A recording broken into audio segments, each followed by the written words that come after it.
Pemirsa, usia produktif mendominasi tenaga kerja di DKI Jakarta. Namun yang jadi persoalan, penghasilan dan biaya hidup semakin menghimpit. Kita lihat yuk bagaimana anak-anak muda menyiasati kondisi ini. Dan informasi ini sekaligus mengakhiri Lintas News siang hari ini. Saya Desvita Bionda, terima kasih. Sampai jumpa. Wassalamualaikum warahmatullahi wabarakatuh.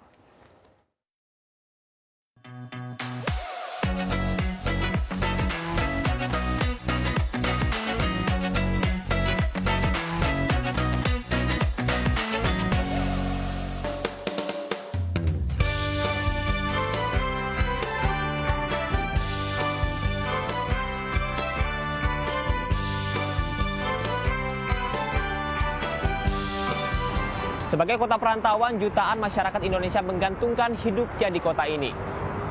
Berbicara mengenai pekerja tentunya tidak lepas dari yang namanya gaji dan juga upah yang didapat.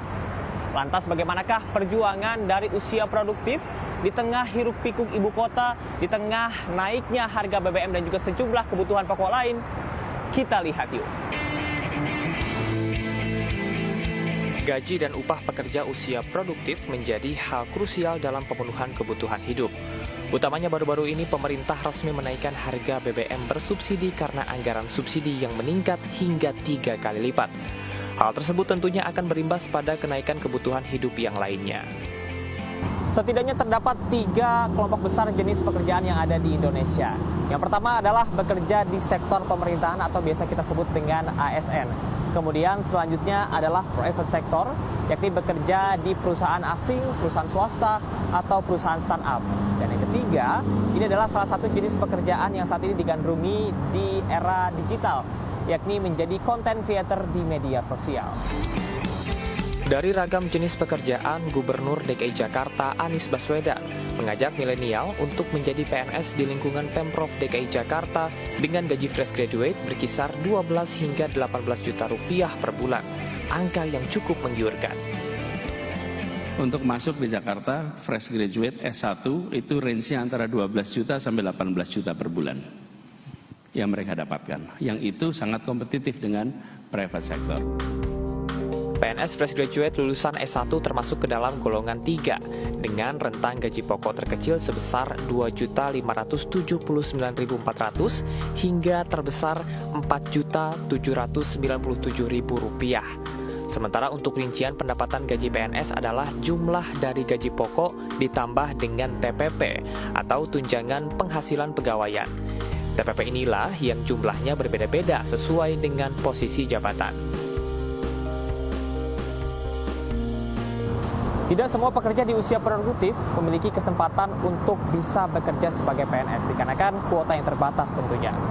Pada tahun 2021 saja ada sebanyak 4,5 juta pelamar, sedangkan yang diterima hanya berkisar 81.000 saja. Lebih spesifik lagi, CPNS di DKI Jakarta pada tahun 2021 ini mencapai 52.000. Sementara yang diterima ini hanya memperebutkan posisi 434 posisi saja. Artinya hanya 0,8% saja pemirsa yang diterima. Namun tak perlu khawatir, menjadi ASN bukanlah satu-satunya jenis pekerjaan yang tersedia bagi milenial dan usia produktif lainnya. Sejumlah bidang pekerjaan non-PNS paling banyak diminati, diantaranya analis data, manajemen produk, desain, pemasaran dan bisnis, marketing PR, hingga keuangan dan akuntansi.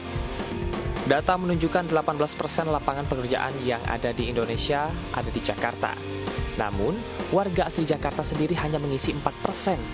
Sementara sisanya diisi oleh pekerja perantauan dari luar Jakarta.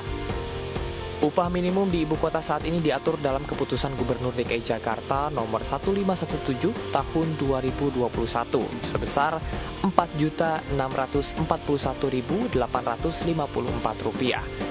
Meski mempunyai standar gaji tinggi dibandingkan dengan daerah lain, namun biaya hidup di Jakarta juga tergolong tinggi.